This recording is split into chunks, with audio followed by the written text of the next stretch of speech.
Hello, everyone. My name is Dennis. Thanks for being today. Let me ask everyone a question so that I get to know who's in this crowd here. How many of you guys actually own an NFT? Can you raise your hand, please? Oh, wow, it's everyone. How about more than one? Because I know they're giving everyone here NFTs, so technically all of you own an NFT after today. Okay, some of you. How many of you actually have made or minted an NFT? Okay, good number of you. How many of you just wants to make a freaking lot of money with NFTs? That's why you're here today. All right. Some of you, thanks for being frank. And how many of you just really don't really care what question to ask? You'll never raise your hand anyway. Yeah, that's you. All right. Well, my name is Denis Lam. I'm the CEO and founder of Vera Labs, the company behind an open source project called Vera. More on that in a second. But if you're here today to try to really understand the state of the NFTs in 2021, what's the past, the present, and the future's like, and what are some of the most hottest use cases of NFTs, especially in the decentralized DeFi world, I'm here to be your guide. All right, so what I want to give is a short, brief history of NFTs. I don't even know many of you know this, but NFTs actually started or being experimented with in 2012. And with the project called Colored Bitcoins or Colored Coins, right? There was no ERC Sum 21 standard. There was no NFT. They were trying to make things work.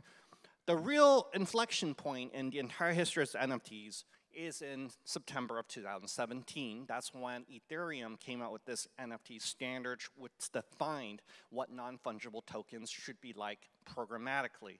Prior to that, you had several projects experimenting with it. But you have memes, the rise of memes. You have CryptoPunks coming up in June of 2017. You got Pepe the Frog, which I know some of you are rocking frog gear today at this event. So moving forward, after 2017, you really had a rise, a big momentum of growth in this sector. And several of these projects and marketplaces that came to be are here today and sponsoring this conference. You had CryptoKitties, which crashed Ethereum because too many people were purchasing it. You had OpenSea and Nifty Gateway starting around 2018. You had Axie, the game, in 2018. You basically, from 2018 to 2020, had a rise of marketplaces and play-to-earn games. So now you have today. A lot of people are asking, what exactly is the next trend? What's next? You know, how is this industry evolving? Well, there is definitely a lot of FOMO on NFTs, and I believe, personally, the next trend is DeFi, or decentralized finance, the financialization of NFTs. Because today, an analogy I give is NFTs is a dead asset. It's like buying a Ferrari, having it super nice and colorful, but you can't drive it. You can only show it off. Well, if NFTs is truly an asset, you should be able to do whatever you want with it, right? You should be able to lend it, rent it, get a loan from it.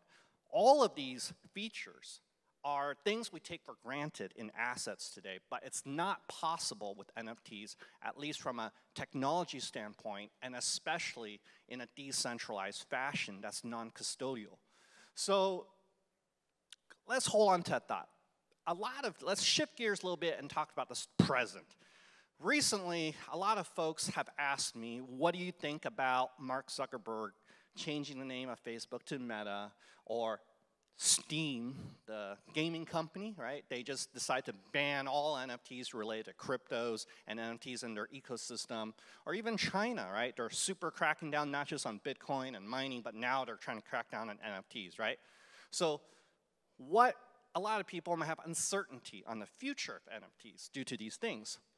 But one thing I like to remind everyone is, if you take a look at history, history tends to repeat itself. How many of you guys remember in 2017 when you had the big boss of the big bank, JP Morgan, basically said, Bitcoin's a fraud, cryptocurrency will fail. How many of you guys remember that?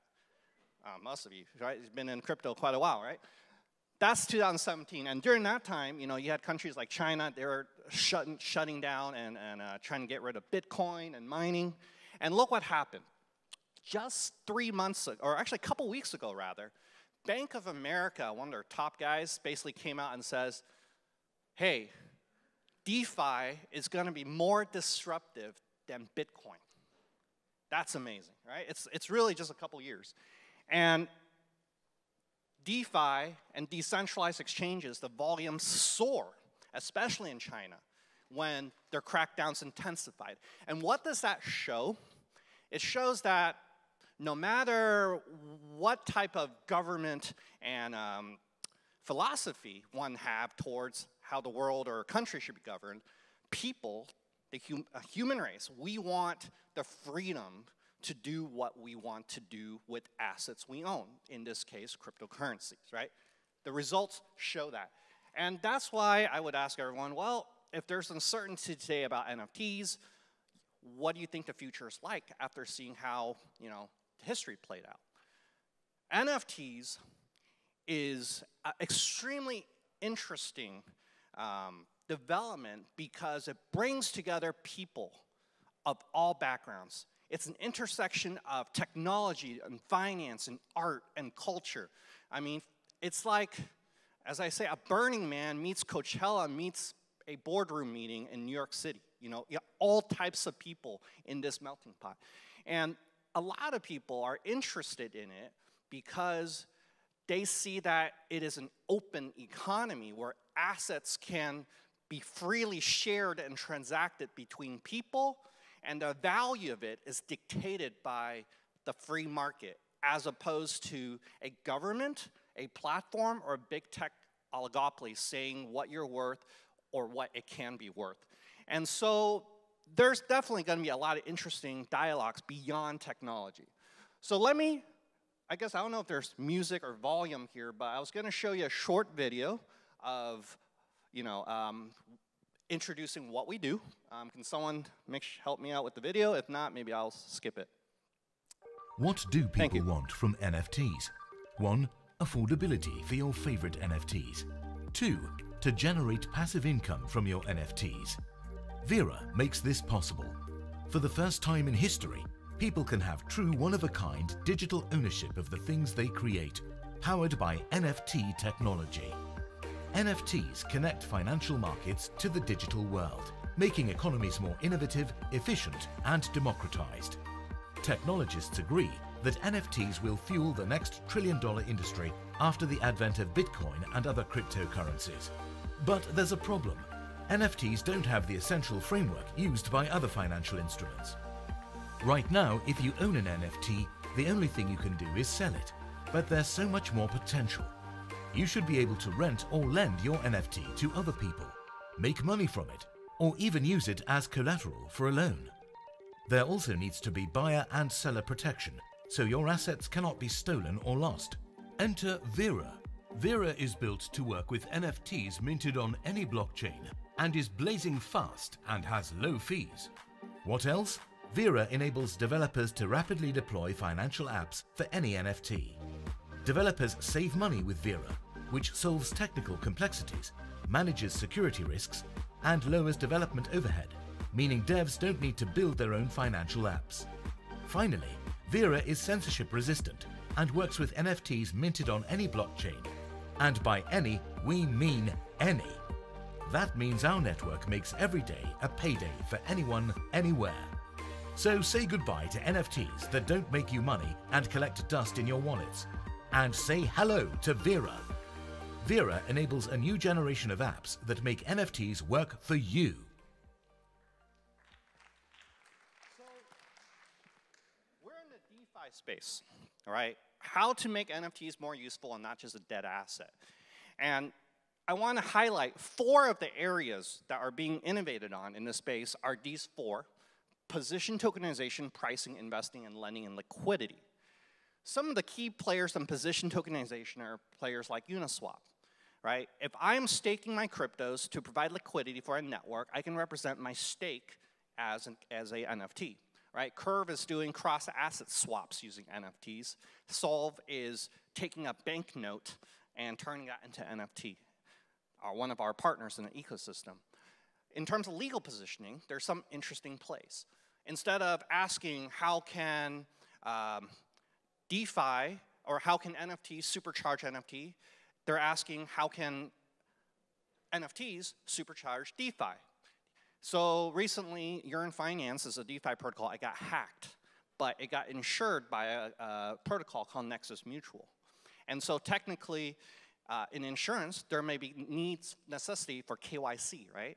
So if you wrap whatever fungibles you invest as your investment position or a certain position as an NFT, then it may be able to eliminate the need for KYCing as that position transfer across multiple platforms. Pretty interesting. So you got people doing things like that. In terms of pricing, you have projects like NFTX and NFT.NYC. They're dealing with floor pricing. You have Yam and Uma. They're building an index for CryptoPunks to track the pricing of that. You have Upshot being in the appraisal business, right? In terms of investing, you have certain players building index funds of NFTs. You have collectives like Fractional, Uniquely. They are fractionalizing NFTs and make a lot of people owning it in a DAO, Pleaser DAO. I was just at one of their parties a couple weeks ago at the Blockchain Week.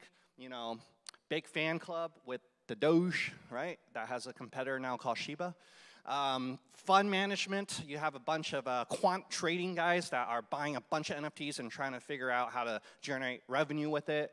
And then you have a rise of physical space. Two of our key partners in the ecosystem, High Street and Totem, they're trying to build a Shopify on the metaverse or how to take physical items and get it into NFTs. I don't know if Totem or High Street's here. Any of you guys here? You can give a shout out.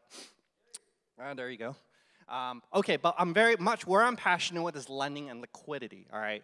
And this area is pretty interesting. It feels like when Ethereum first came out, people were building ways to lend people ETH with the collateral, right? We call that peer-to-peer loans. And there are several projects doing that with NFTs.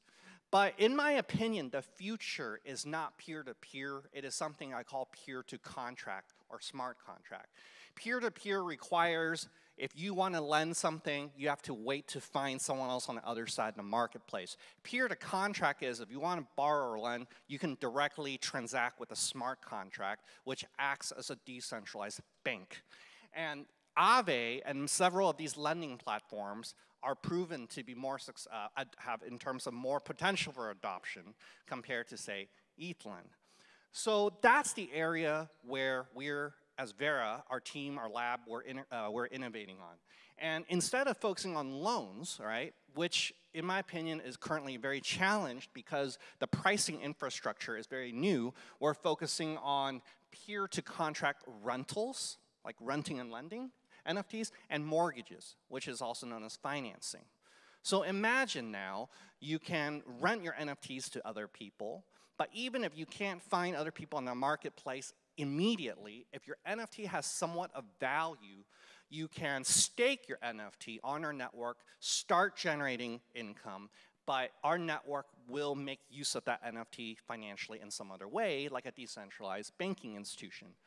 On the other hand, people that needs to get funded to purchase an NFT, people can lend cryptos to specifically buy certain NFTs. So imagine if you are an early supporter for a specific blockchain ecosystem, you could be like me and several others want to put up capital to only fund NFTs with specific attributes or rarities in this specific blockchain. Vera can make that happen.